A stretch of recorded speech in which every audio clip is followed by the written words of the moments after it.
Hello everyone! Ayan, good morning po sa inyong lahat. So for today's video ay tara at samahan niyo pong magluto nitong ating adobo sa gata na balun-balunan. Siyempre, lalahukan po natin yan ng saging na sabay yung medyo pahinog pa lang. Ayan, yung hilaw pa pero konting pahinog. Mas masarap po yun dito sa ganitong adobo sa gata na balun-balunan. So tara na guys at samahan niyo po magluto and enjoy watching po. Ayan.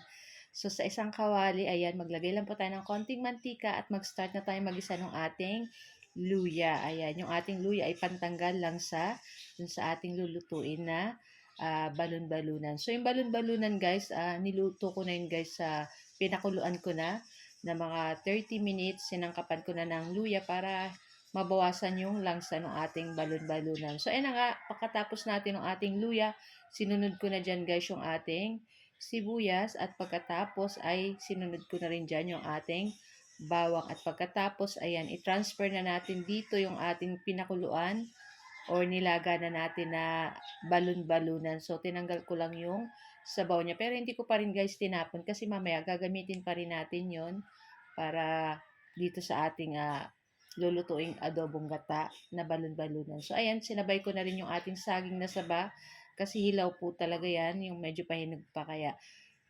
isasabay ko na siya para sabay na silang maluto nitong ating balon-balunan or sa English ay gizzard. Ayan, wow! English yun So, ayan at hinalo-halo ko na yan guys. So, magsasangkap po tayo dyan syempre ng bay leaves or dahon ng laurel. Tapos syempre toyo. Lalagay na rin tayo ng paminta at oyster sauce. Ayan. Tapos syempre, mix-mix lang po natin iyan. Ayan, napakadali lang naman po nitong lutuin. At the same time, napakasarap. Saka talagang kahit sa kaning lamig ay nako, okay ito yung ganitong ulam. So, ayan na nga at okay na yan. So, maglagay tayo dyan ng konting tubig, yung pinaglagaan natin ng ating balon-balunan kanina. Ayan, para hindi lang magdukot yung ano natin dito sa ating kawali. Ayan. At yung ating balon-balunan dyan guys is malambot na rin naman. Kaya okay lang yan. So, para lalong mas sumarap ay naglagay po ako dyan ng isang buong liver spread na Rino. Ayan. So, kahit ano pong brand, basta liver spread.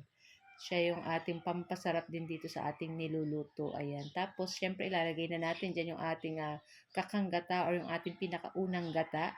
So, hindi na po ako gagamit ng pangalawang gata kasi, yan, malambot na rin naman po itong ating balon-balunan kaya no need na po. Ayan. So, hintayin lang natin maluto yan dito sa ating gata. So, nagdagdag nga pala ako dyan guys ng asin kasi medyo matabang. At gumamit rin ako ng isang kalahating chicken cube. Ayan. Tapos, syempre, ayan, nilagay na natin dyan yung ating siling pangsigang. At, ayan, halu-haluin na po natin iyan. At pag ganyan, guys, okay na rin po yan at luto na yan. So, makikita nyo ay nagmamaramantika na yan dyan, guys. At pwede na rin po natin yan hanguin. Ako, napakasarap nito, guys. Kaya kung hindi nyo pa natatry, nyo na din po itong lutuin. So, guys, ito lang po ang aming video today. At sana po nag-enjoy kayo. Thank you for watching and see our next video. Ciao! Sarap!